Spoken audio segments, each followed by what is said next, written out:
안녕하세요. 오늘 좀 특별하고 어쩌면 되게 충격적인 이야기를 해볼까 하는데요. 의학계에서 가장 뜨거운 논쟁을 불러일으켰던 인물이죠. 빌헬름 라이히의 암 이론을 한번 들여다보려고 합니다. 그의 책 암 생물병질에 담긴 주장이 과연 무엇이었는지 저와 함께 차근차근 따라가 보시죠. 보통 우리가 암 하면 딱 떠오르는 게 있잖아요. 몸 어딘가에 생긴 나쁜 종양, 어떤 덩어리 같은 거요. 근데 말이죠. 이게 만약에 그냥 그 부분만 아픈 게 아니라 우리 몸 전체가 시스템이 무너지고 있다는 어떤 경고등 같은 거라면 어떨까요? 바로 이 사람이 빌레엠 라이크입니다. 그가 뭐라고 했냐면요. 암은 만성적인 성적 굶주림으로 인한 전신 질환이다. 와, 진짜 파격적이죠? 아니, 암이랑 성적인 문제를 딱 붙여버리니까 당시 사회가 발칵 뒤집힐 수밖에 없었겠죠. 이게 그냥 뭐 학계에서 비난 좀 받고 끝난 수준이 아니었어요. 미국 정부가 아예 이 사람 책을 불태워버리고 출판 자체를 금지시켰습니다. 아니 도대체 무슨 내용이길래 나라가 나서서 이렇게까지 막으려고 했을까요? 그게 더 궁금해지지 않나요? 라이의 이 좀 급진적인 이론을 이해하려면 먼저 딱 하나, 이 개념부터 알아야 합니다. 바로 오르건이라는 건데요. 좀 생소하죠? 이 단어가 모든 것의 시작점이라고 보시면 돼요. 라이히가 뭘 연구했냐면요. 인간의 가장 강력한 생명 현상, 바로 오르가즘을 과학적으로 파고들었어요. 그러다가 뭔가 눈에는 안 보이는데 엄청나게 강한 에너지가 방출되는 걸 발견했다고 주장한 거죠. 그리고 이걸 우주와 모든 생명에 흐르는 근본적인 생명 에너지다라고 하면서 오르곤이라는 이름을 붙인 겁니다. 그러니까 결국 라이히가 쓴 암생물 병질이라는 책은요.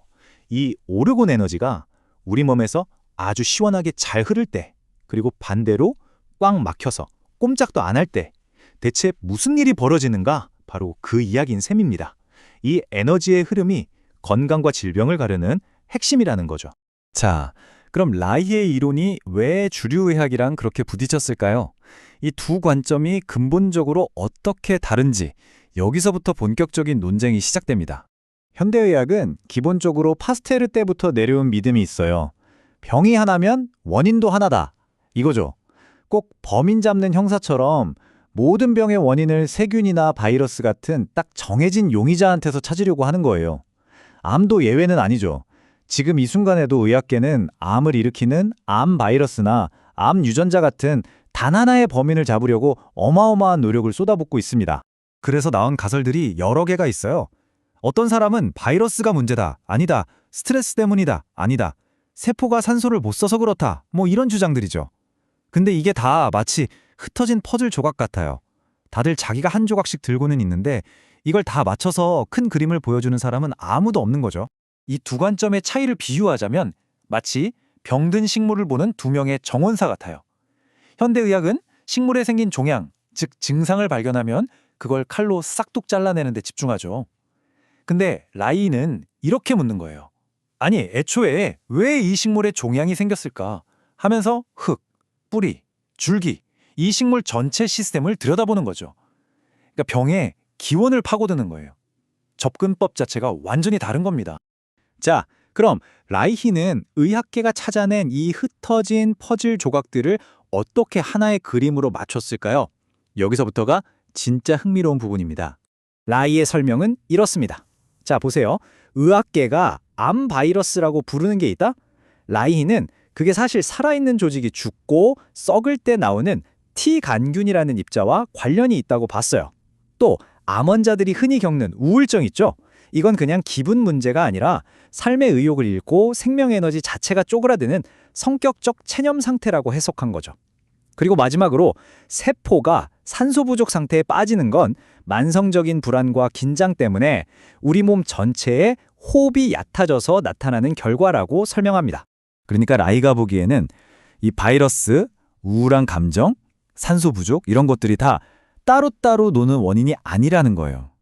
이건 전부 생명 에너지가 꽉 막혔다는 단 하나의 거대한 병이 보여주는 각기 다른 얼굴, 그러니까 여러 가지 증상일 뿐이라는 거죠.